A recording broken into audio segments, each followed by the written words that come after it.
একটা নিউজ 18 বাংলায় খবর দিনভর নিয়ে আপনাদের সঙ্গে রয়েছে আমি তমশ্রী। শুরুতেই সাগর দত্ত হাসপাতালের দিকে নজর রাখতেই হবে, কারণ কর্মবিরতি জারি জুনিয়র চিকিৎসকদের। আজ রবিবার কর্মবিরতি জারি জুনিয়র চিকিৎসকদের। শুক্রবার রাতে রোগী মৃত্যু ঘিরে রীতিমতো উত্তেজনা, সেখানে নার্স জুনিয়র চিকিৎসকদের মারধরের অভিযোগ, আর তারপর থেকেই কর্মবিরতিতে জুনিয়র চিকিৎসকরা। আর আজ রবিবার গতকালের পর আজও যে ছবি আপনাদের দেখাচ্ছি, সাগর দত্ত মেডিকেল কলেজ হাসপাতালের ছবি, যেখানে আন্দোলন অবস্থান মঞ্চ এখনো পর্যন্ত কর্মবিরতি জারি রয়েছে জুনিয়র চিকিৎসকদের।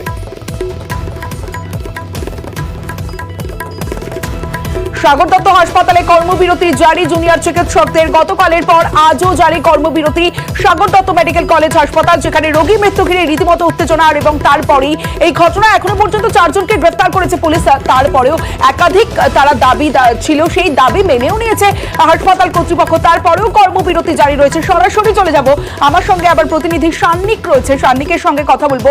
সান্নিক, গতকাল সাগর দত্ত কর্তৃপক্ষ তাদের যে যে দাবিগুলো ছিল সেই দাবি তারা মেনে নিয়েছেন, কিন্তু তারা জানিয়েছিলেন যারা জুনিয়র চিকিৎসকরা যে তাদের দাবি যতক্ষণ না বাস্তবায়ন হবে ততক্ষণ কর্মবিরতি চলবে।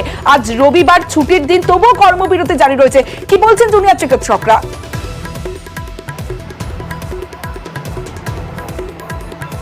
তারা যে বিষয়টা বারংবার বলছেন, যেদিন ঘটনা হয়েছিল সেই দিন কিন্তু পুলিশ আধিকারিকরা এবং নিরাপত্তার দায়িত্বে থাকা সিকিউরিটি যে এজেন্সি, সেই এজেন্সির সদস্যরা তারা কিন্তু সেখানে ছিলেন।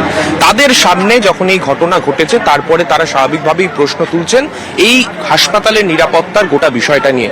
এখনো পর্যন্ত তারা বসে রয়েছেন। তাদের দাবি খুব স্পষ্ট, নিরাপত্তা সুনিশ্চিত করা, শুধুমাত্র খাতায় কলমে নয়, অর্থাৎ নিরাপত্তা কর্মীর সংখ্যা বাড়ানো নয়, পাশাপাশি নিরাপত্তা সুনিশ্চিত করার বিষয়টা তাদেরকে দেখার জন্য তারা বারংবার দাবি জানাচ্ছেন। একটু কথা বলবো, কি কি বিষয় মূলত এখন আপনারা কাজে ফেরার ক্ষেত্রে দাবিটা রাখবেন?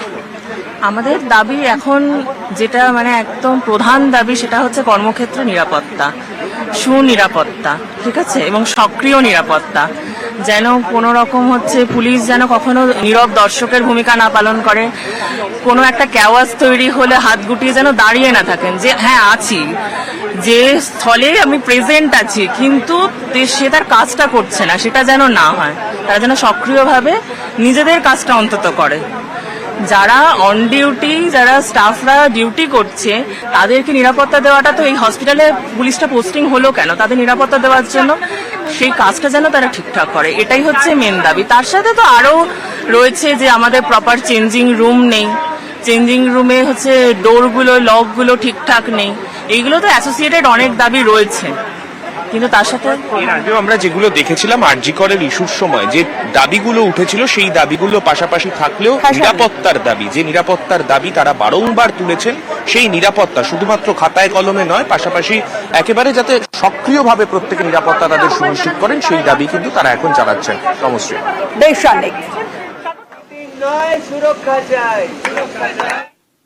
9 আগস্ট